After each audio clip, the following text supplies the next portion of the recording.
of other motorsports, infamous people, shall we say. And then one other thing to mark in your calendar, later in the year, mark it ahead of time though, July 17th, we will be going back to Industry Speedway for a night there of watching the motorcycle races with bringing out all the student groups. And I saw we've got at least Cal State LA. Any other student groups represented tonight?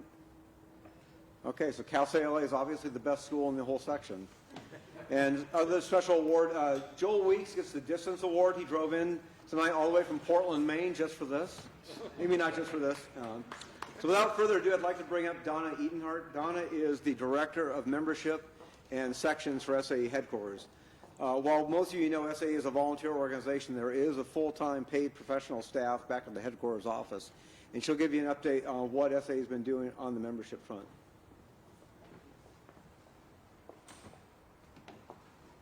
Hi everybody. So I did not realize that we were going to have several non-SAE members here, so I always love to give a brief history lesson whenever I get the opportunity.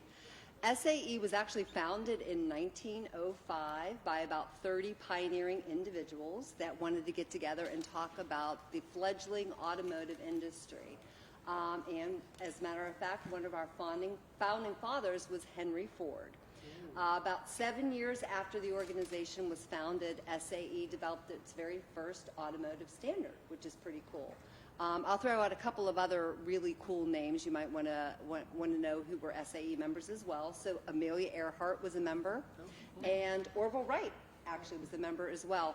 I'm not sure why we didn't get the other Wright brother. That tends to be one of the biggest SAE mysteries. So if anybody knows the answer to that, I'd be happy to hear it later. So without further ado, I would like to tell you a little bit about what we're doing at SAE to chart the future course of membership. And before I dig in, I think it's really important for me to share with you what our vision is, and that is to make engagement the keystone of SAE membership. Now, we did not pluck this vision or out of thin air. We actually spent a lot of 2017 doing research amongst our members, amongst competing organizations, and also meeting with our internal stakeholders. And at the end of the day, what we realized we needed to do was to make sure that we were getting the most engaged individuals to be part of the organization. So some of the things that we're going to do in 2019 to help make that vision of a reality is why I am here today to talk to you about. So what we're doing in 2019, we're going to launch a new membership model. That actually happened in January, and I'll tell you a little bit about that in just a moment. We're going to continue to pilot organizational partner agreements. We're going to pilot a really neat new program in June that will allow our volunteers and contributors to actually earn free or discounted membership through their engagement activities. We're going to increase engagement through our volunteer platform called SAE Propel. And we're also going to bolster volunteer and contributor efforts through recognition activities. This is something that's really important to us because we have a lot of wonderful people, a lot of volunteers here tonight, and we need to be able to give back to these individuals. So beginning with our new membership model launch, in January, I don't know, I did see some hands of folks that actually are members of SAE. You may recall we had some different membership levels, Classic, Premium, and Elite. They were very confusing, and we decided that we were going to eliminate them in January and offer one flat membership dues rate, which is up right now, I believe, still a bargain at $110 a year. And then we also offer one product discount to most SAE products and services, which is now set at 10%. So in addition to this new streamlined model, one of the big focuses that we've had in 2019 is to continue to increase our member benefits portfolio. So I just want to touch on some of the cool things that we're doing. We have partnered together with our professional development team back at SAE headquarters, and we are now offering 2 free professional development courses to all SAE members. One of them is an intro to the automotive ecosystem, and the second is standardization in a competitive environment. Both of these courses are really phenomenal for young professionals or for employees at your organization that might be new to the mobility industry. And because SAE is also really interested in the automated space, we are now offering our members a free digital subscription to our latest magazine offering, which is Autonomous Vehicle Engineering. And then we also like to bolster our partner programs. So our partner programs are affinity programs. They provide discounts on a lot of professional and personal business services. And some of the fun new programs that we have available right now, we have cyber and data breach security insurance. We are also offering a hearing care program. And my personal favorite is one that I'm going to look into myself. It's pet insurance. I have a cat that has pica and tends to eat my laundry, so I'm really hoping that I'm going to not have to use the pet insurance, but it always, helps to have that security. So partner programs. And the cool thing about the partner programs is we actually get royalties, and all of those royalties from our partner programs we take to put back into our member benefits so that we can address the needs that our members have through additional programming and activities. This last one I'm really excited about. It's our new student and young professional tech paper competition. So can I see a show of hands of everybody that was involved with the Collegiate Design Series program? Anybody compete in those competitions? A couple of you. So we wanted to provide students and young professionals with something additional that they could have on their resume. So this new tech paper competition is available to SAE members only. You have to be age 34 and under. And we are accepting abstracts right now on 5 technology areas that SAE is focusing on. And we have a panel of judges that is going to look at these papers. Everybody that enters the competition can be published, which is a really great feather to have on their resume. But in addition, the top 2 papers in the student category and the young professional category are going to win an all-expenses-paid trip to a new event that SAE is hosting in November called Innovations in Mobility, and they'll be able to present their papers at this actual event. So again, a really neat new benefit for our younger members. Moving on, I will touch really briefly on our organizational partner agreements. So a lot of folks will ask us at SAE headquarters, do you have a corporate membership offering? We do not, and there's a reason for that, because we would have to make some major changes in our bylaws. Since 1905, we have only offered individual memberships. But to meet somewhere in the middle, we are developing organizational partner agreements, which is somewhat of a hybrid approach between individual and corporate membership. And the premise is to allow select companies to purchase a membership bundle. So, for example, Company C says, I want to make about 100 of my employees members. We can do that, and all of those folks will not only receive membership, they'll get all of our core member benefits tied to that, but then they'll also receive any additional benefits that are a part of this agreement. And to illustrate that, I will just quickly tell you about our very first organizational partner. Intel actually signed on with SAE in 2018. So as part of their package, or their agreement rather, they got 150 SAE professional memberships. They also got subscription service to SAE Mobilis, which is our technical platform that provides access to all of SAE's technical information and publications. And some of the additional benefits that are a part of this package agreement, they have additional discounts on professional development training. They got 5 free passes to our World Congress Experience event, which is going to be held this April in Detroit. And then also they receive discounts on job postings on SAE's Career Center. And below there are just some companies that we're going to explore potential new agreements in 2019. This is still a pilot program. We're not ready yet to unleash it to the masses, but we're hoping that this is going to be a way to fill the membership pipeline in the future. Okay, moving forward, this is a really cool activity. We are piloting a new program in June, which will allow our most engaged volunteers and contributors to earn points for every engagement activity that they participate in SAE. So we are reaching out to about 5,000 members and non-members, allowing them to be part of the pilot, and they are going to be assigned points for every volunteer activity starting back in January. So when they start in the pilot program in June, they'll have a certain amount of points already. They'll be able to collect them for additional activities that they engage in through the pilot, which will end in September. At the end of the pilot, they will be able to take their points if they've earned enough to trade them in for free or discounted membership. So again, the idea is to encourage additional engagement in different volunteer activities in the organization, and then also as a thank you to provide them with free or discounted membership. At the end of the pilot, what I'm hoping to do is build a case for our leadership to show them why we want to roll this out to all of our volunteers in 2020.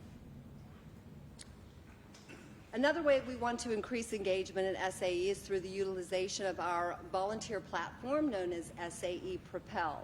So before membership took over our volunteer activities, each business unit in the organization used to manage their own volunteers. And when I say manage, we literally had to collect scraps of paper or Excel spreadsheets, which they kept track of their individual volunteers, and it didn't make sense to us. We wanted to centralize everything, and I'm so glad that we did, because at the end of the day, what we realized is we had a database filled with 67,000 volunteers that help support our mission and objectives each year, which is pretty impressive.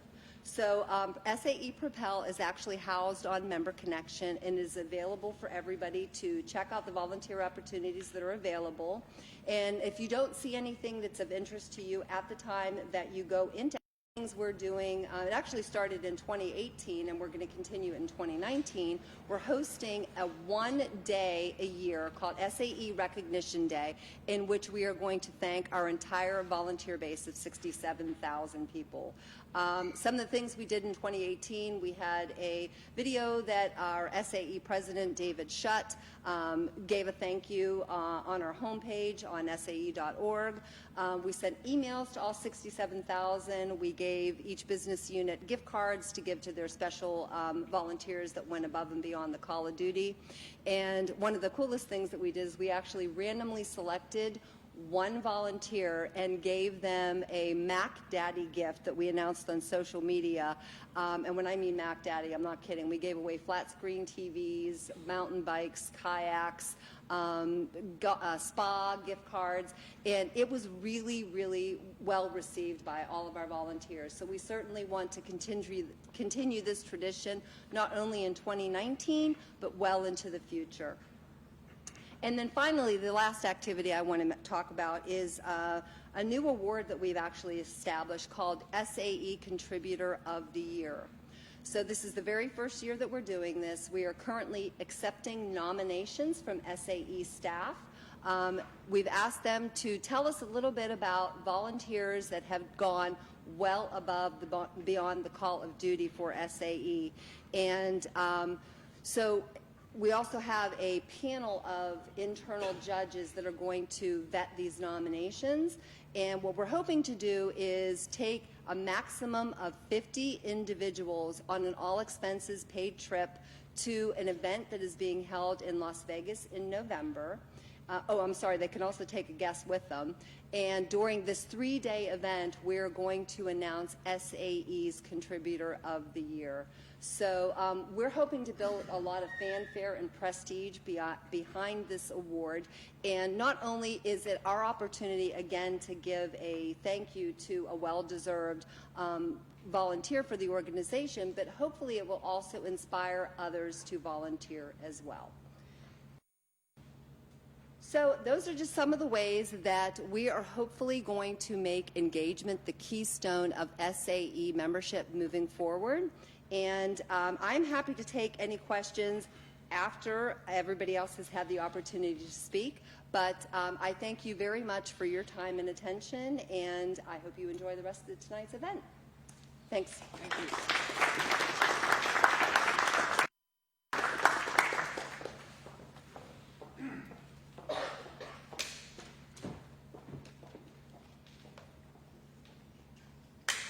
Thank you, Donna. I am Adam Rowe, the Vice Chair of Meetings and Tours for SAE SoCal. Before we get on to our feature presentation this evening, I'd like to briefly plug our April meeting right here. Vehicle fires, how and why they happen, what the OEMs don't want to share. Speaker's name is Greg Barnett, and that is April, the second weekend in April, excuse me, the second Tuesday in April,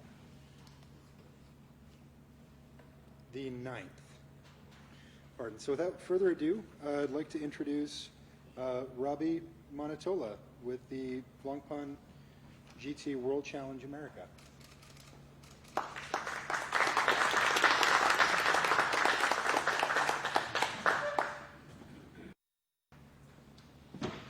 Good evening, everyone. Let me just change the presentation here real quick.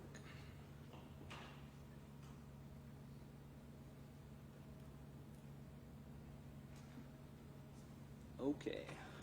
Thank you guys for having me. My name is Robbie Montinola. I'm the head of marketing and business development for the SRO Motorsports America.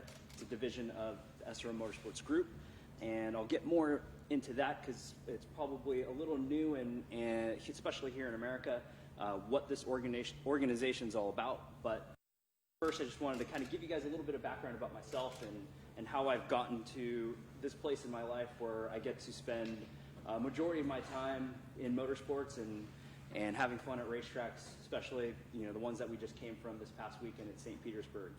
I grew up at a racetrack since I was very, very little. My dad used to race in Jim Russell here in Riverside and at Laguna Seca and a variety of other places.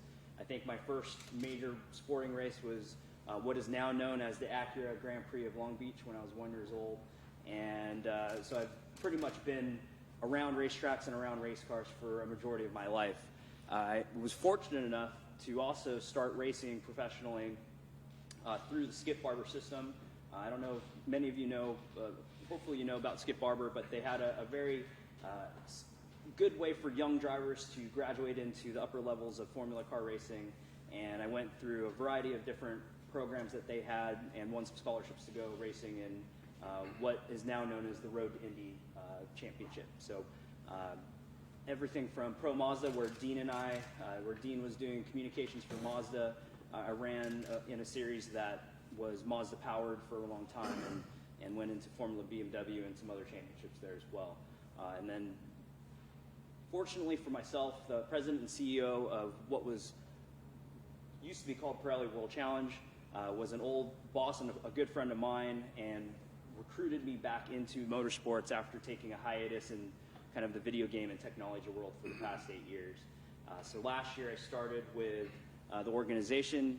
Really my job at SRO this year and the past year has been everything under the sun that's marketing. So that's TV, communications, social media, event marketing, consumer marketing, and then on the business development front, I handle all of our commercial partnerships, whether that's series partners from Amazon Web Services to CrowdStrike, Optima Battery, Pirelli Tire, to our manufacturer partners like Acura and Honda, to Bentley and Ferrari, et cetera. So we're a small team.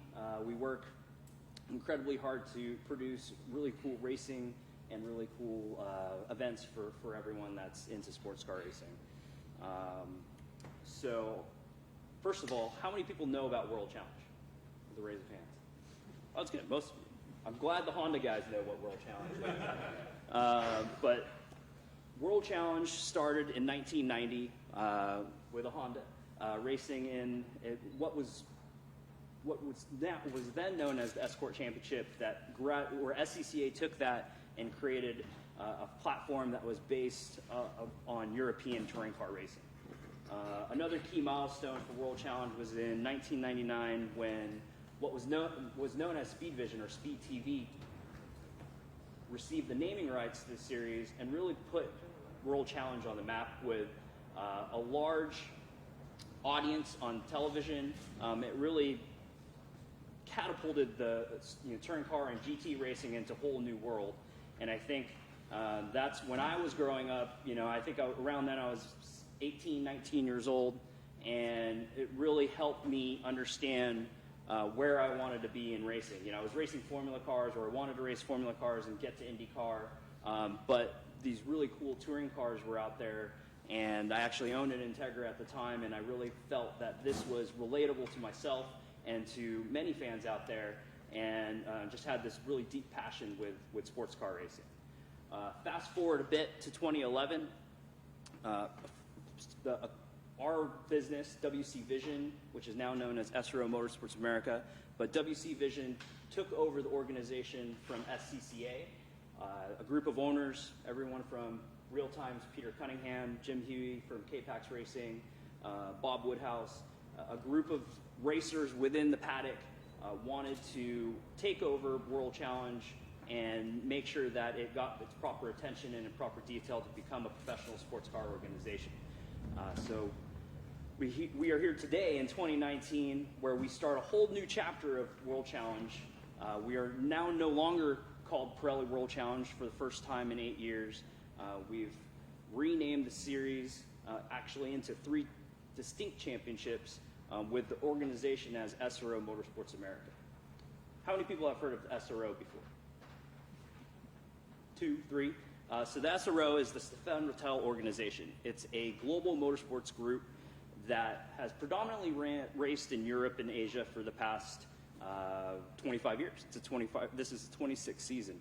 And Stefan Rattel is essentially the founder or the starter of GT3 racing. So he's worked with manufacturers and worked in a global scale with FIA to create a variety of different championships in Europe, and that allowed drivers to compete at the highest levels in sports cars. This was the FIA GT Championship that had the McLarens, the Ferraris, the Celines, lots of really cool, awesome, exotic cars that raced all over the world. And actually, one event that we produce is called the California 8 Hour, which is a nod back to the FIA GT days. But he started GT3. He then created the GT4 category, and today he took majority ownership of WC Vision World Challenge as of July last year, and we've transformed our championship into an organization that now aligns with all of our European and Asian sister series. So we've got 3 series: the Blancpain GT World Challenge America Championship, which is a global and national championship. We've got Pirelli GT4 America, which focuses on the GT4 category, and we'll talk more about those in a second. And then we've got TC America, which is a traditional touring car format that really is what World Challenge has always been about. And so we retain that to ensure that we have racing forever, from supercars to touring cars and everything in between. Here's a look at some of our past champions. Peter Cunningham is the winningest driver in World Challenge history. He's got 6 titles to his name. You've seen him in real-time racing with Acura NSXs and Acura Integra Type Rs, TLXs, you name it, he's driven it, everything under the sun and under the Honda banner, and is a longtime supporter of the series, and as I mentioned before, was one of the gentlemen who purchased the series and has helped us get to this point today. Patrick Long, SoCal resident, factory Porsche driver. He's won multiple titles with us as well. He's racing at Sebring this weekend. He's racing full-time back in our championship this year with Wright Motorsports, and has storied success as being the only American Porsche factory driver that there is today. Another name that the Acura guys know well is Pierre Kleinübing. He's won multiple championships in that Integra Type R. When I grew up, that's who I wanted to be racing, and lucky enough, now I get to see him at the track every so often. Johnny O'Connell, he was a factory Cadillac or factory GM driver, racing Cadillacs with World Challenge for a long time, raced the Corvettes, so he's another well-known name within our history. Randy Popes, Michael Cooper, who's back with us this year in a GT4 McLaren, Lawson Aschenbach, who also raced with us on and off throughout the years, won multiple championships. Tony Vielander is the gentleman to the left there with Ferrari, factory Ferrari driver. He's won Le Mans. He's won pretty much every major GT race driving for Ferrari. Fiery guy. He's a very interesting person, but he's also kind of stone cold driver that just gets it done, and he won our championship last season. Another SoCal resident who owns a shop here called GMG Racing, Porsche guy, James Safronis. He won 3 championships last year with us, and he won 2 championships the year before, so he's quickly climbed the ladder and become a stablemate in our paddock and runs multiple cars in both GT4 and GT3 competitions. So those are just some of the names that have raced within our championship. There's lots of champions, lots of drivers that come through World Challenge, whether it be a destination or just a stepping stone for them to go to Le Mans or IMSA or other series that they're looking to go race in. Real quickly, I'll show you a nice little video. Or not. Hold on.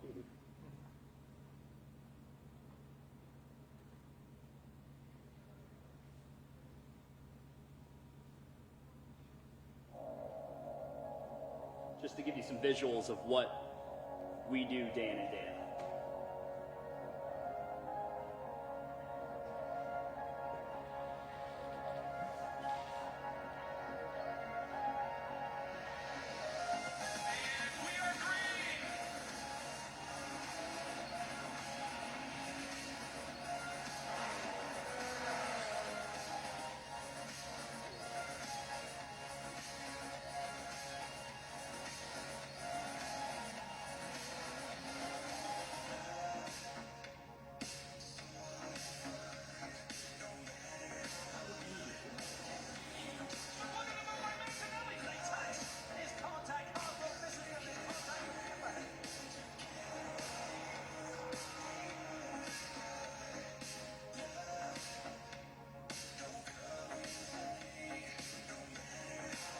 There he goes. This is the moment. Dives down the inside. He takes the lead late in the going.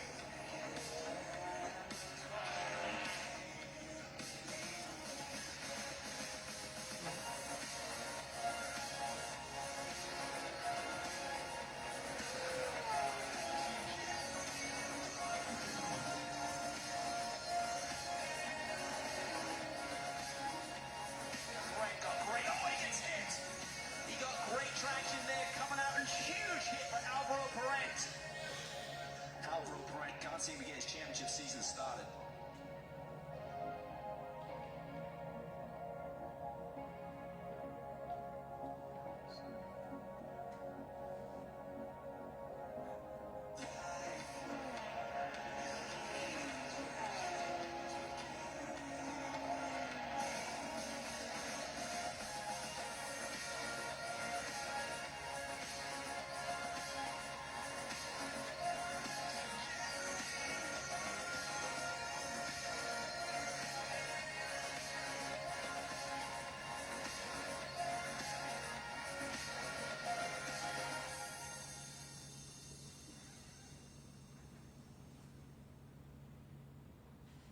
So that just paints the picture. You know, motorsports is such an emotional connection to cars and to just the pure competition, and I'm just excited that I'm able to share that with the world. And we don't even call ourselves an event production company or a racing series. We're content providers. We're allowing us to create content for people to enjoy and share, and we're lucky enough to be able to do this day in and day out.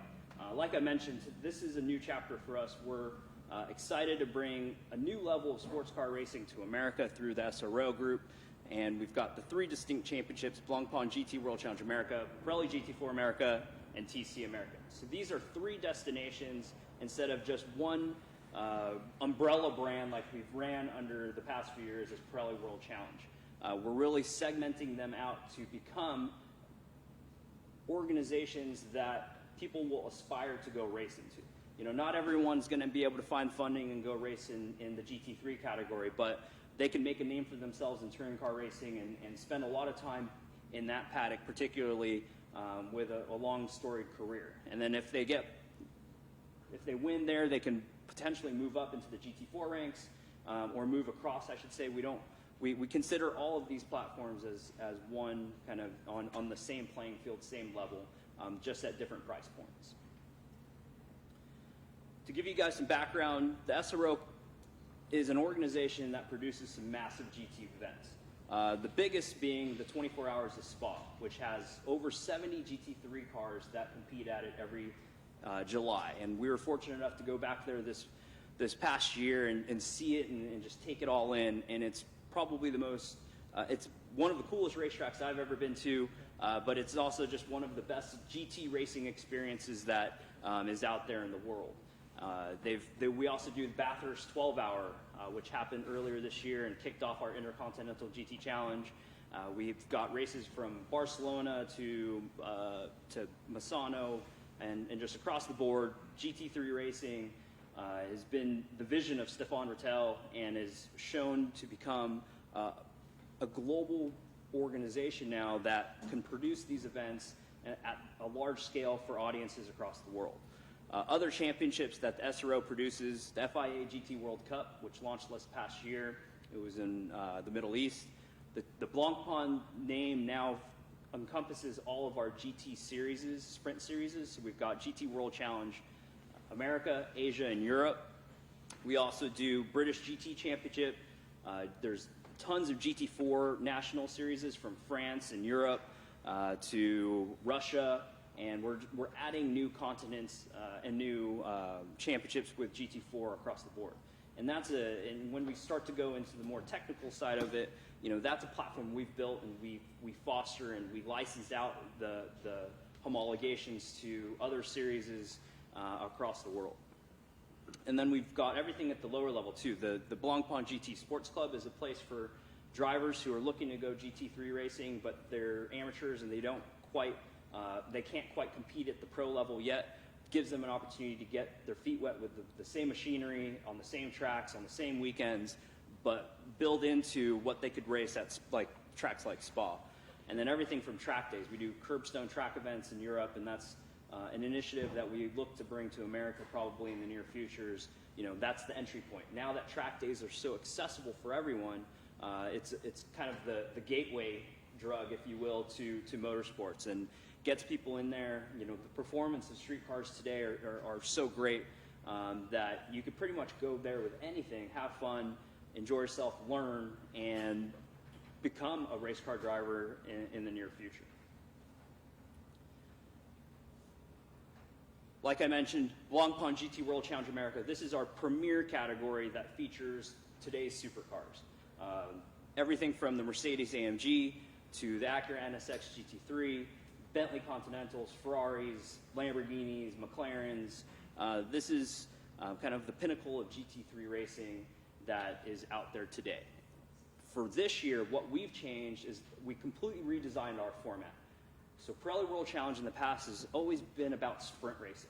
And this is still considered sprint racing to a degree because we're not doing super long distance endurance racing quite yet, but we've traditionally been 50-minute sprint races where it's single driver, basically run as fast as you can from green flag to checker, and you don't have pit stops or driver changes or any of that, except this year we've completely reinvented our championship based on what has worked really well in Europe and Asia, what has worked in across the board for just GT racing in general, and redesigned from the ground up what we've done. We've taken what we call our Sprint X format and actually lengthened our race distance to 90 minutes.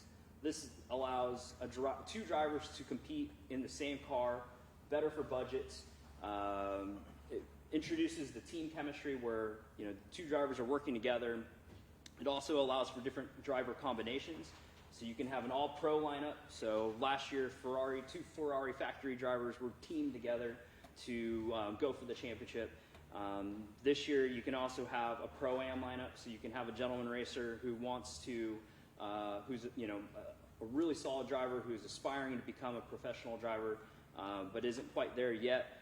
Team them with a pro driver, typically a coach that's helping them grow and develop, and then they form what we call a Pro-Am combination or an Am combination where you have two amateur level drivers that are categorized by the FIA and allows them to compete together in their own category.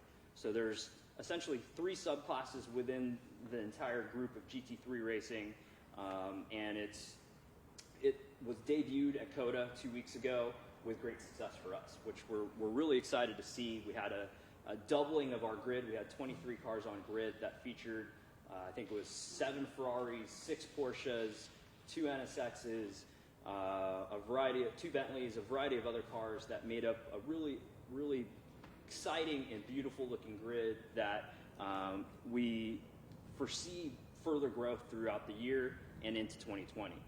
And it's for us, it's our premier category, like I mentioned. You know, we're not racing behind prototypes. We're not. These guys can go for overall wins. These guys can go for overall championships. The TV coverage that surrounds it is all focused on them and this set category. Where in other series, it's just more focused on the bigger prototype cars. What we've also done is ensure that this category gets the best track time. So they're in premier positions on race weekends. They get more track time so that the amateur drivers are able to get up to speed and understand the machinery as best as they can and work with their teams to ensure that they're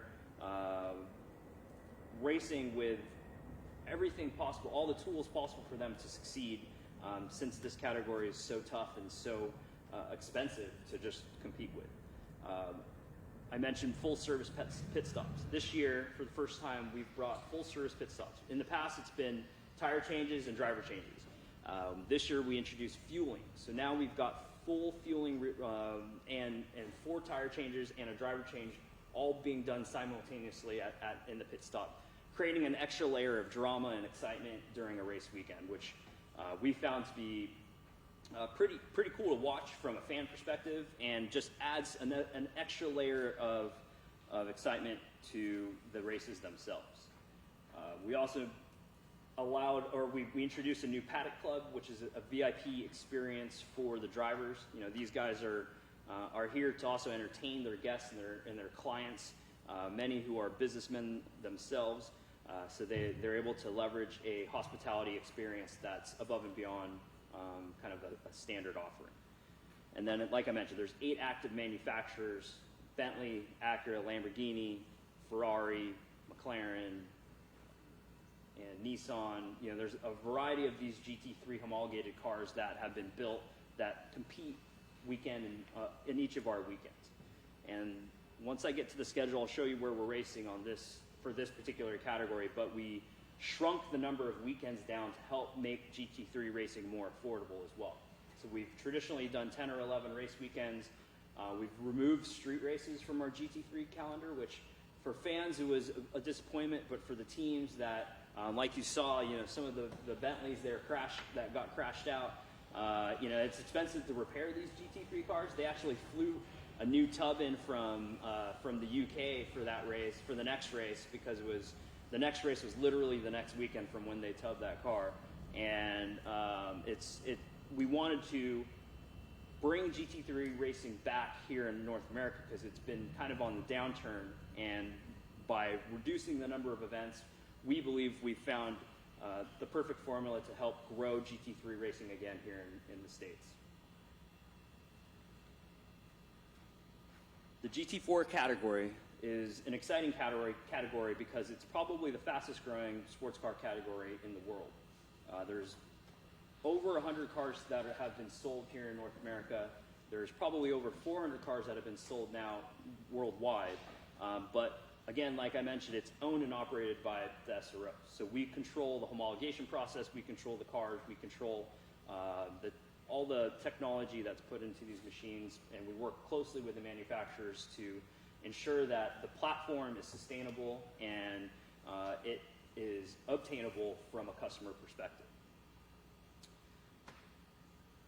So again, we've created a category that races by itself. It's solely GT4 machines that race together on our given race weekends, that allows people to be up front and win overall. There's 2 formats. So this is a category where the paddock, last year when we asked the paddock, what do you guys want to do? What do you want to race? we gave them options. The feedback we got back was, well, we want to do sprint racing and we want to do sprint X racing, pretty much 50-50 across the board. So this season we've created two separate championships. One is our traditional World Challenge format that was the 50-minute sprint races. So that was, no driver changes, no pit stops, etc. And then we have continued our 60-minute sprint X championship. So there's two distinct championships within GT4 that allows a driver or a driver combination to go do what they wanted to go do racing. We also introduced two regional formats, an East Championship and a West Championship within our Sprint X format, because what we saw in Europe was that if we had a European National Championship that was well subscribed, but once we started breaking it out into British GT4 and France GT4 and Eastern Europe GT4, that these guys that are racing in GT4 don't have much time to spend away from home or away from work, so they wanted to be racing closer to home. And so once we segmented out these championships into regional formats, the grid started to grow more rapidly. And so what we've done this year is introduce these East and West championships to see if that helps spur further growth in the GT4 category and allowing drivers to not have to travel as much, especially here in the States where it takes, like I came back from St. Pete yesterday and it took me the entire day just to fly from Florida back home here to California, and you're out of pocket for a very long time. And if you're a business owner or if you're an executive at a business, you can't be gone for that long of a period of time. And so we've condensed the format so that it allows people to work within their schedules and make sure racing doesn't get in the way of their real life and what they're doing to help pay for their racing. And again, we've got a host of active manufacturers that are currently subscribed in the GT4 category. Everything from the premium brands like McLaren to the more boutique brands like Panos and Ginetta and KTM, Ford and Chevy. We've got the American competitors in there. So the GT4 category has a variety of different options that you can go race in, and it produced some very exciting racing this past weekend at St. Pete, and we feel that there's going to be still big growth in this category moving forward just because the price point is right. It's not too expensive. It's got really cool cars, really fun, fast cars to drive, and great racetracks to go drive on. Like I mentioned, the third category is our TC America category, and this is for touring cars. Again, nod back to our heritage and where we came from. And touring cars today in America don't have a home like they used to when we were Speed World Challenge. So we're looking to recreate our identity here and provide a destination for drivers to go touring car racing. And this is your everyday street cars. It could be your Honda Civic, it could be your Volkswagen GTI, like shown on the screen there. There's a variety of platforms, minis. Mini just joined us this season. There's a variety of platforms that are relatable to the mainstream, that are inexpensive to own and operate, as well as purchase the car, and it gives a platform for people to go start professional racing in an environment that's created and is run just like GT3 and GT4. I put the Honda in there because the Honda guys are here, so I wanted to make sure that they're happy with me. But this is a Honda. This Honda here was developed last season and sold for $52,000, and it's essentially a platform that you can go purchase the car directly from them and go racing right off the box. You don't have to do anything to it. All you need to do is show up to the racetrack, make sure you have a license, and go compete. But it's made racing very attainable for a lot of people that are looking to get out of the amateur ranks. So if you're racing club racing like SCCA or NASA, you can go buy cars directly from a manufacturer now to go racing. And this follows the same model that we've created for GT4 and GT3 working with manufacturers. A homologated platform that is designed to create or allow different manufacturers to produce a car and go racing that's competitive across the board. You don't need to, you don't need to build your own car anymore. That costs you more money. You get to leverage the engineering and expertise of a group like HPD or Mini or Subaru or et cetera to create a race car that's race ready, out of the box. All you have to do is go and compete. In TC America, we have 3 classes. TCR, which was that Volkswagen that was in the first slide. That's a global class as well that is raced all over the world and has grown immensely. And there's a variety of different manufacturers that compete in that category, but they're 350 wheel horsepower machines, front wheel drive, usually hatchbacks, 3 or 4 door hatchbacks, but like there's a couple sedans like the Audi. But it's really an exciting category that the Honda guys again won last year. They won the drivers' championship and has been a category that continues to grow. TC is our traditional TC category, consisting of BMWs, Nissans, etc. But it's a category that is one that we're looking to bring to the world eventually, and we're trying to find the right formula that meets what the manufacturer needs are, but also what the customer desires to go racing in. And then TCA, which is this blue Civic here, is our cost-effective class, like I mentioned, that allows you to step into pro racing right away and has a variety of different models available from different manufacturers.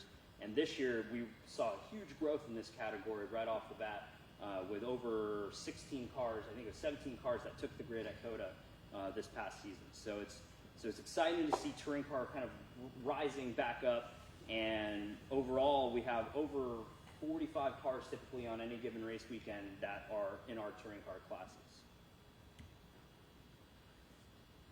This is a special event that we do and we produce here called the California 8 Hour. It actually is happening at the end of this month at WeatherTech Raceway, Laguna Seca.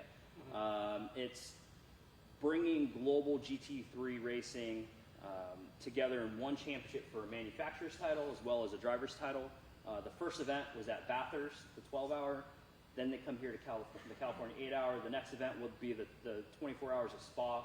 And then we go to Suzuka for the 10-hour and end with Kyalami with a 9-hour race in South Africa. So it's a 5-round championship for basically manufacturer bragging rights. What the concept is that it utilizes teams from each region. So there's, for Porsche, for example, is utilizing American teams to run their factory lineups. And other manufacturers do the same thing. Some ship their cars from location to location, but they try to leverage the local teams and insert their factory drivers to earn points and score to win the title. So we're excited to have the California 8 Hours here, and again, it's bringing together the top GT3 racing in the world for a global championship. This gives you just an idea of where we go this season. We've started off at Circuit of the Americas in Texas 2 weekends ago. We were at the streets of St. Pete with IndyCar last weekend. We head to Monterey for the California 8 Hour in a few weeks. We go to the new Acura Grand Prix of Long Beach for our GT4 category in a few weeks, or a few weeks after our Laguna Seca event. GT3's back up at VIR. You know, again, we want to go to destination tracks where people like to race and enjoy racing at. We're up in Canada at CTMP in May, which is a big weekend for Victoria Day for them, and we share that weekend with the NASCAR Pinty Series and some other series as well. We're back at Sonoma Raceway this year, which is really exciting as the headliners, no longer as a support series with IndyCar, but we've taken over our own weekend to bring GT3, GT4, and touring car to Sonoma Raceway. We go up to Portland for the Rose Cup races, which is an exciting club event that we've inserted professional racing to, so we're fortunate to go back up there for the second year. We go to Watkins Glen, another favorite for drivers and teams. Road America on our own weekend as well. And then we end the year in Las Vegas for what we're calling the grand finale that will also incorporate a world's banquet that will be the awards ceremony for all of the SRO championships across the globe, so Europe, Asia, and America.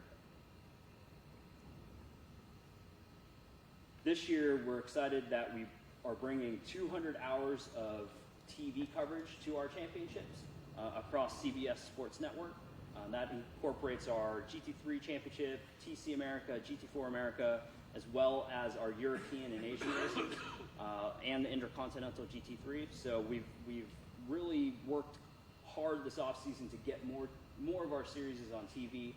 We're also reintroducing live TV for our GT3 round. So VAR will be our first live event of the season, where the Sunday race will be aired on CBS Sports Network as it happens. We also obviously live stream all of our events, all of our racing. We also include qualifying this year, so you can watch qualifying live on our YouTube and websites. And we've put a ton of money into our broadcast. If you watched our first race at COTA, we've included new graphics packages, updated our equipment and our production team, so that way we can produce higher quality content for consumption, whether it be on our live stream or on our TV broadcast with CBS Sports.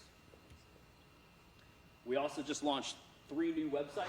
So again, going away from our traditional Pirelli World Challenges, the umbrella, we have 3 different websites for each championship, giving a destination for teams and drivers to point their family members or friends to, so that they can see all what's happening within the series that they're racing. So we find this really exciting because, again, it gives you that destination that, and it allows us to target content to consumers who are wanting to learn more about a specific series, not necessarily about everything that we do. So definitely go check out the new sites. And then what probably is most important for you guys, how do we work with SAE? What we actually have is at every given race weekend, we work with the local SAE chapter or Formula SE team and bring out engineering students to our race weekends. We integrate them within various departments within our competition team and allow them to get real-world experience with how our technical team is working with race teams and engineers and the like. This group here was just from this past weekend at St. Petersburg. They all attend USF, University of South Florida, and they're on the Formula SAE team, and they were integrated into different segments of our business.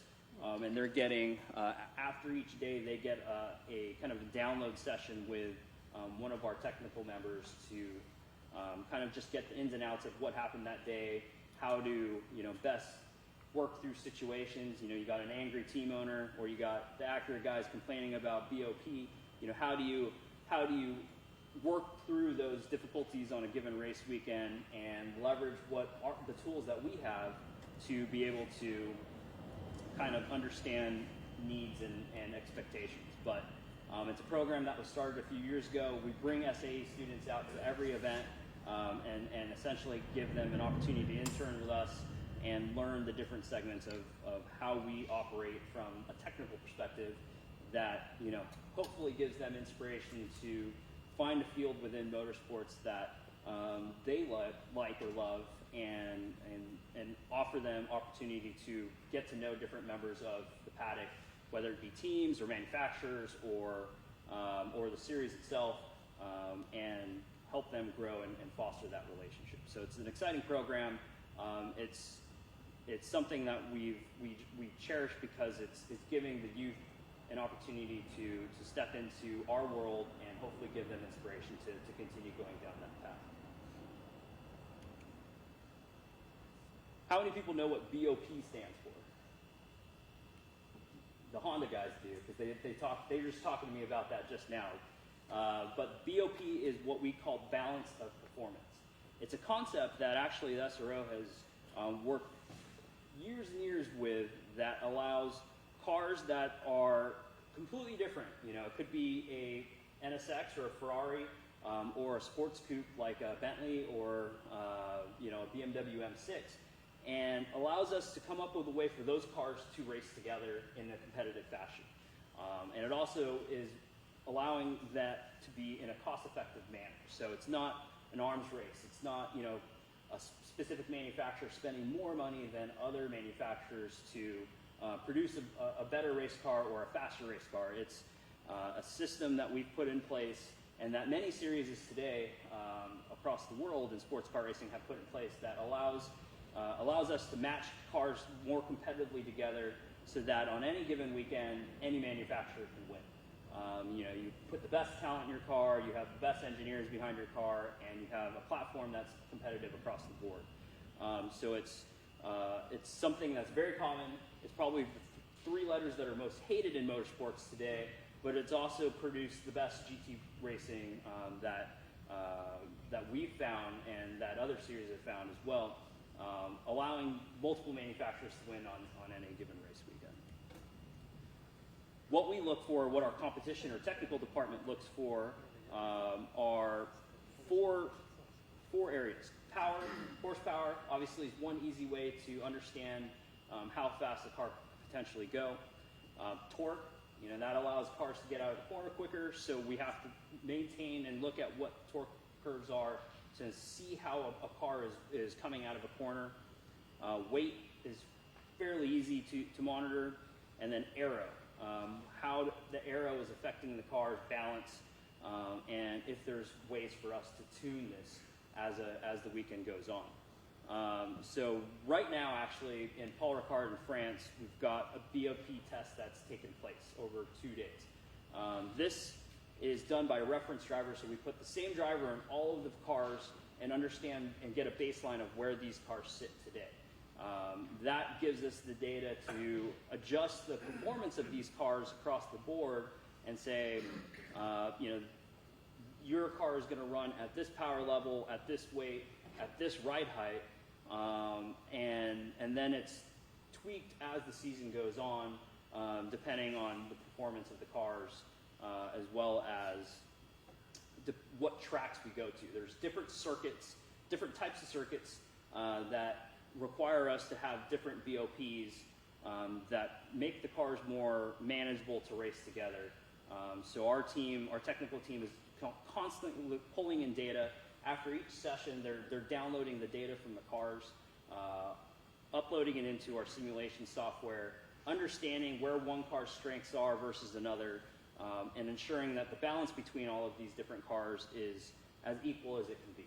So it's essentially similar to a spec racing model, but with different manufacturers and different platforms, allowing all these cars to race competitively against each other, and taking into consideration all of the different factors of, you know, different drivers, different experience levels, you know, when they did this within the session, weather conditions, etc.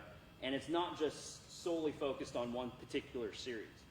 How we gather this data is across the globe. You know, since we operate a variety of different championships across the globe, we're constantly taking data points and sending them back to our central hub and our central team to analyze all of this information and all of this data to ensure that, you know, when we publish BOP or if we have to make an adjustment during an event, that this is the right adjustment based on all of those data factors. So it's, you know, in racing today, we've become very dependent on data analysis and allowing technology to help feed better racing and better experience, and that in itself allows for more opportunity from an engineering perspective, because now we've got data engineers, video engineers, vehicle dynamic engineers for the race cars, all looking at different types of data to ensure that these cars are able to race together in a competitive manner. For us, we do this with one global team, like I mentioned. We have one gentleman that controls the BOP for all of our championships, and we feed him all of this information and data to ensure that is done in an appropriate manner, but also in a swift manner. So if we need to make adjustments, it can be done on the fly. With that said, I want to bring up two special guests that I brought here with me today from Honda Racing HPD. John Whiteman, who's the manager of commercial motorsports, and then Adam Jones, who's trackside support engineer for HPD, and allow them to talk more about their experience within the motorsports world especially from a technological or engineering perspective. So please welcome John and Adam.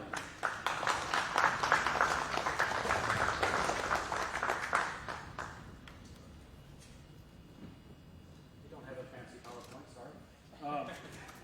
I'm John. Adam.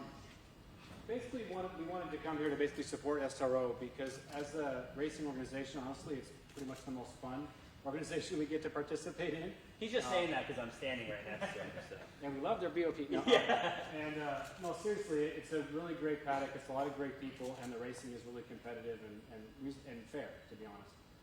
And so that's why, you know, when I heard about that you were coming here, I said, hey, I'll volunteer. I'd love to come down and kind of promote and help you guys out. So we don't, as I said, we don't have a PowerPoint presentation, but if there's specific questions you want us to talk about, Robbie, or yeah, Adam, you can talk a little bit about what you do. Actually, let me just tell you what I do. Basically, I manage, it's kind of written up there, but I manage the commercial motorsports department, which means at HPD, we do everything from IndyCar and DPI program all the way down little 50cc karts, the kiddie karts and quarter midgets. And basically, I'm responsible for all the programs that don't include DPI and IndyCar. So that means F3, F4, quarter midgets, as I mentioned, karts, TC, TCA, TCR, GT3. I think that's about it. I'm sure I've left off something, but it's up there to read. And so that's basically what I take care of. And I've got three main jobs, basically, is to try to make profit based off those things, make American Honda look good in terms of being consideration, the street cars being considered, and then also find the next generation of championship drivers. And so those are my three main jobs that I spend all my time working on. Adam? Yep, and hi everybody.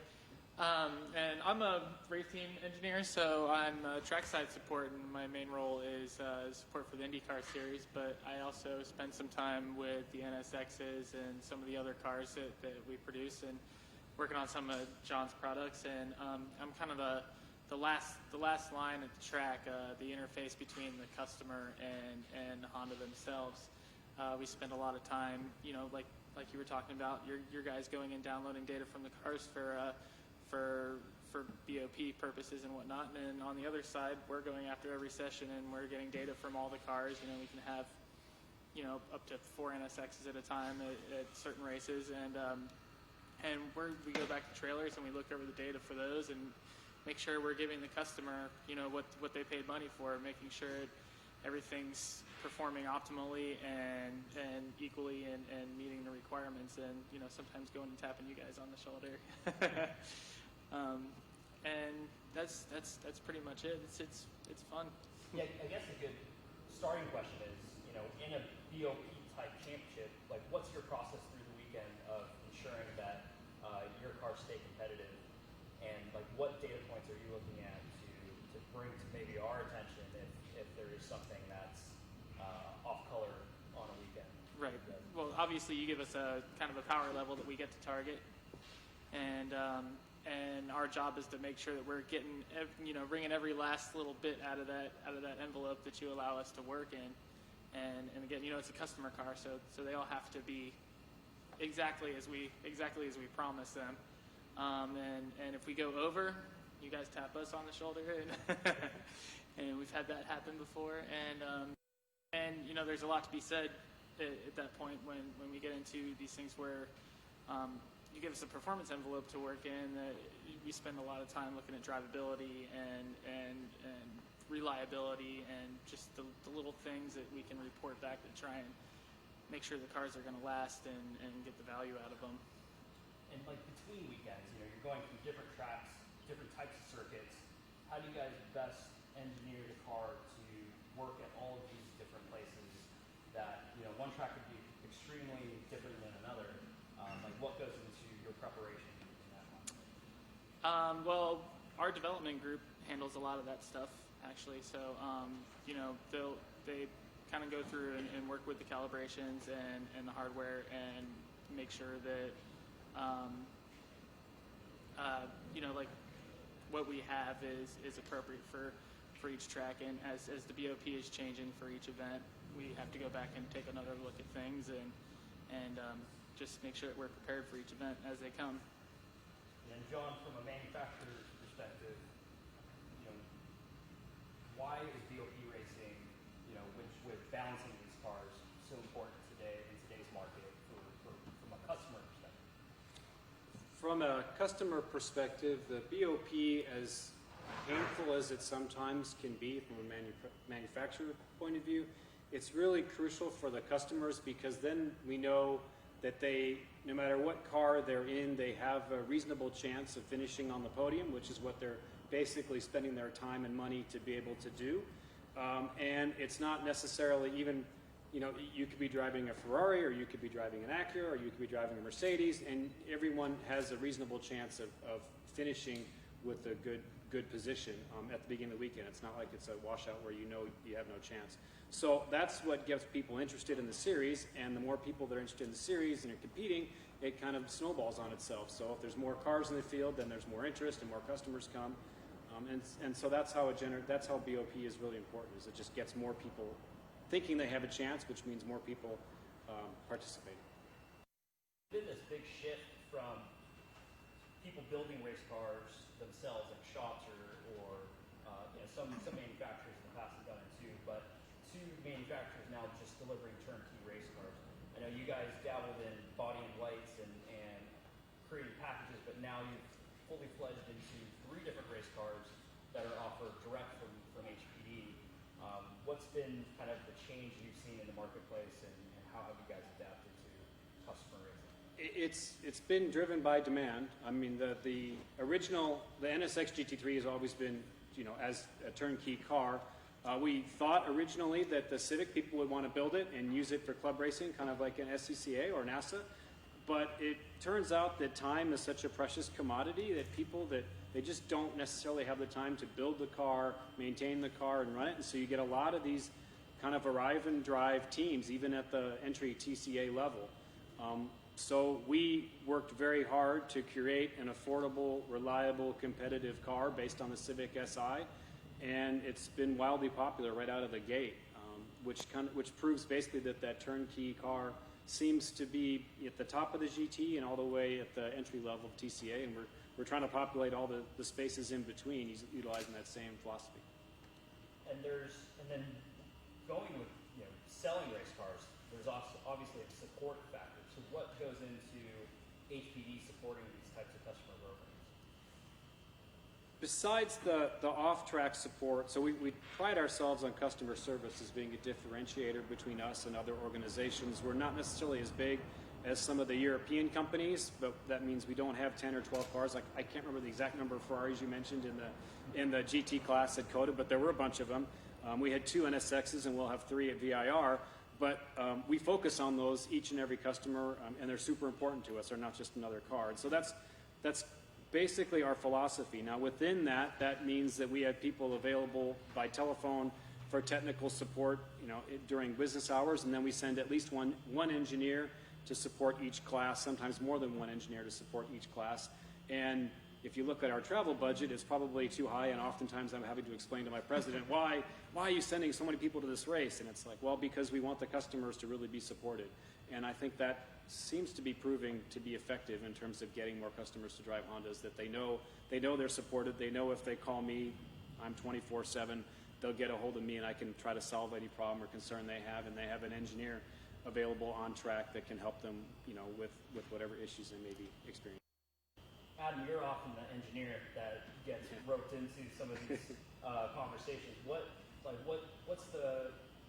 the customer ask you the most, or how do you best support the customer when you're on track with them? Well, a lot of times they want to get faster if they can, but you know, a lot of times it's just something as simple as them having a sensor that looks strange in the data, and just, you know, wanting the peace of mind of that's, you know, that's normal, or that's acceptable, or you know, or no, we need to fix that. But that's, you know, that's part of the, like John was saying, that's part of the product. You know, they bought a Honda, and the customer service is part of that, and that's a lot of what the trackside engineer ends up doing in the sports car world. Just being there, somebody at the timing stand to, you know, help them look at the data, and again make sure that they're getting the product they paid for. How different is IndyCar than sports car racing? IndyCar is a lot more hands-on. Obviously, it's not a performance balance series. So everything's kind of pushed to that last little 10,000th as you got to go, and things are a lot more on the ragged edge. And for a trackside engineer, it's a lot more active. You're making changes. Every single outing as the car goes around through the day. Where with the sports car racing, it's more about consistency and making sure that the car is reliable, and obviously still fast and the same, consistent throughout the day. That's very important, so they know that when they make a setup change, that they're seeing their setup change and not something that's going on with the engine. Great. Yeah, we were talking before this. We came down here today and we were talking about that difference, and just not this past weekend, but a couple weekends ago at COTA, there was one NSX out of the box that had it set up basically ready to go, and one was really struggling, and our engineer was there, and he kind of knew what the problem was, but we can't necessarily tell them, we can't give them like, hey, if you just did what the other guys did, that would be that would be fine, because you got to treat each customer equally. IndyCar, it's a little bit different, where there's a little more sharing of information, but in sports cars, it's a little bit difficult because you have to treat each customer equally, and you can't give away Robbie's secrets, to somebody else, even though you can say, I can see in the data what's going on here. You kind of can guide them a little bit, but they've got to figure it out themselves to some extent. As much as you want all the actors to be the fastest. Yeah, exactly. Talk about what data you're looking at on any given weekend when you're parsing through data with the team. Well, with the turbo engine, obviously the big thing we're looking at is our boost delivery. Make sure we're hitting targets and being there as much of the time as we can be.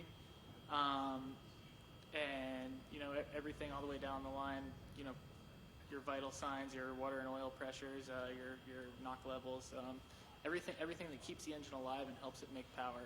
There's a lot of channels of data on these cars.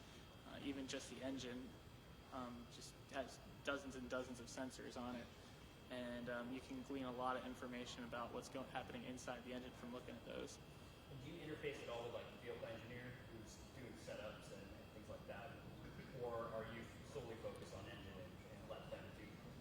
Like John said, you made mention of like, hey, maybe you should try something similar to this, but.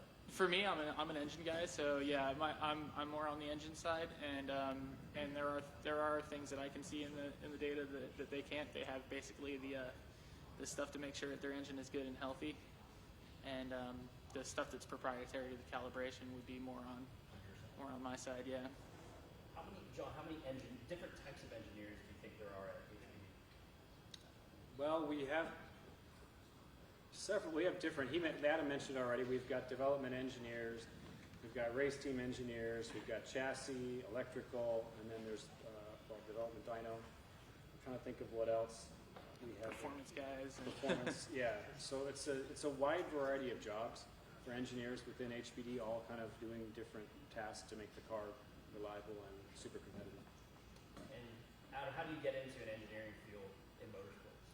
I've been a car guy my whole life, so it was always something that I was really interested in.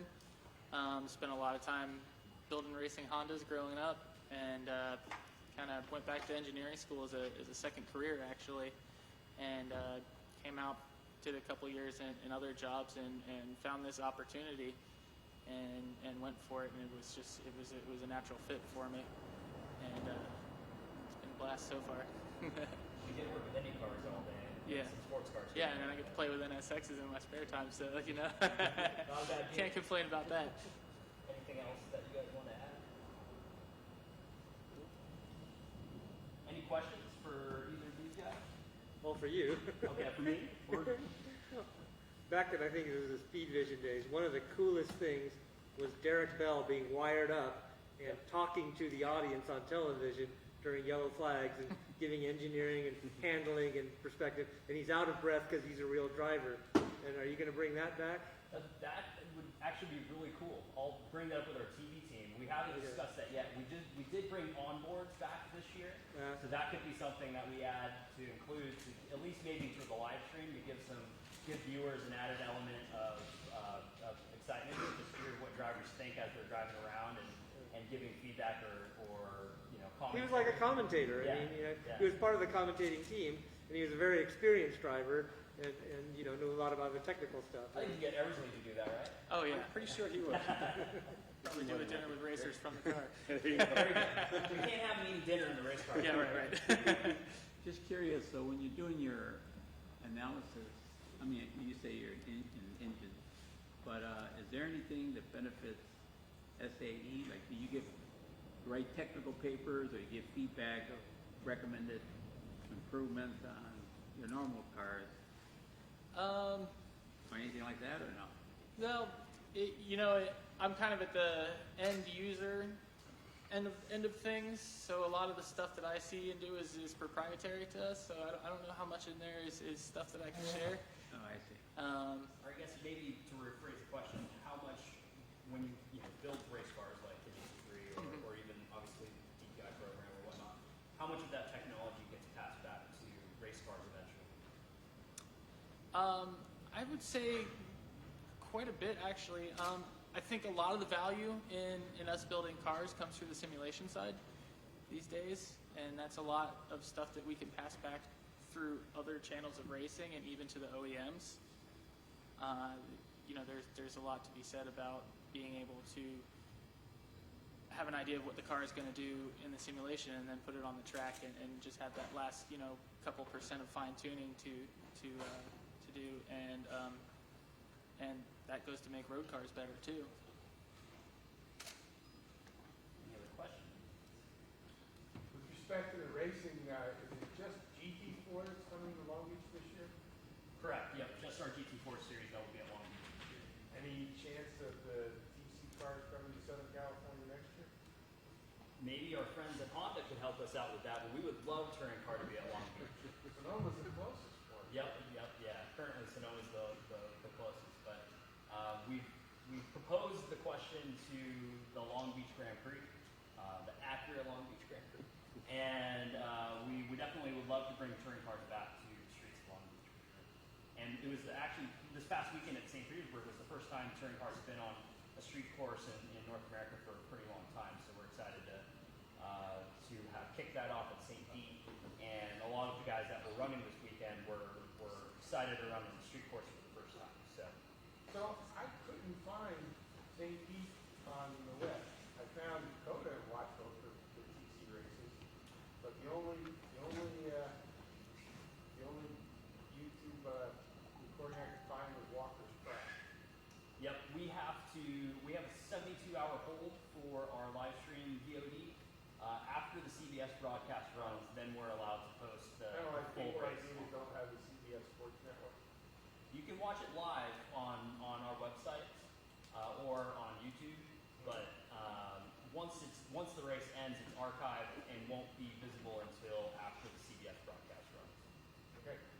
But all of our races will be live streamed as well as qualifying, so you can Long Beach will be on CBS as well as being live streamed on the weekend itself. I like to watch the TC for that especially. Yeah, touring car racing is some of the best racing that we have. It's close, they're banging doors. I mean, this past weekend, the two teammates were seconds ahead of third place, and they crashed into each other. I mean, it produces some really awesome racing, and the cars are so evenly matched that it's just a crazy race altogether all the time. Another question for the Honda gentleman. Now, I have an old Acura with a bunch of Comtech Go Fast tricks that was dealer installed, factory approved. I bought it, and so I got this really nice Acura. Now, since then, Honda had a falling out with Comtech, but is there anything in the works about bringing back that kind of relationship with another third party? And you can buy a sleeper off the showroom floor. Yeah, that's a really good question. So we started, at HPD, we started doing some street tuning with the CRZ that went not so great, to be honest. But I've been at HPD now for just about a year, and one of the things that I want to do is get back into doing things like that. So that's on the agenda. The first kind of year was spent trying to get our GT3 and our TCR and TCA programs back up and running, and so I've accomplished that, and now I'm moving on to other stuff like getting Type Rs into TC and doing things like what you're talking about. But I think it's just in due time. But yeah, and I don't understand exactly why it fell off because I wasn't involved in that. But I'd like to get back to doing stuff like that. Adam volunteers his time to be able to create. Yeah, special I'll buy you the camp Integra too. So. Any other questions? Cool. Thank you, gentlemen. And thank you.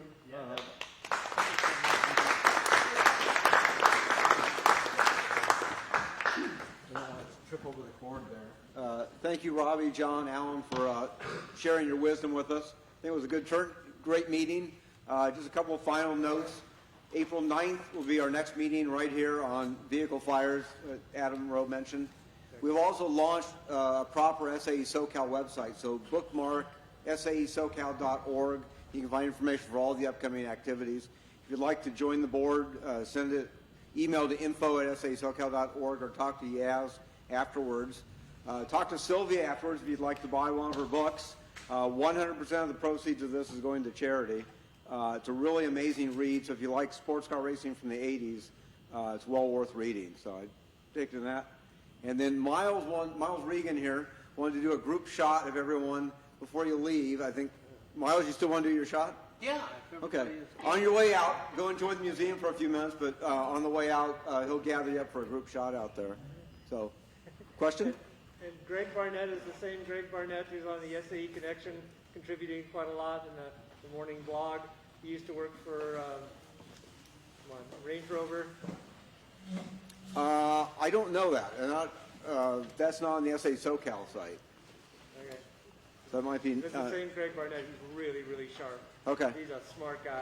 So, anyway. He's got the best blog contributions. Anyway, thank you for coming. So.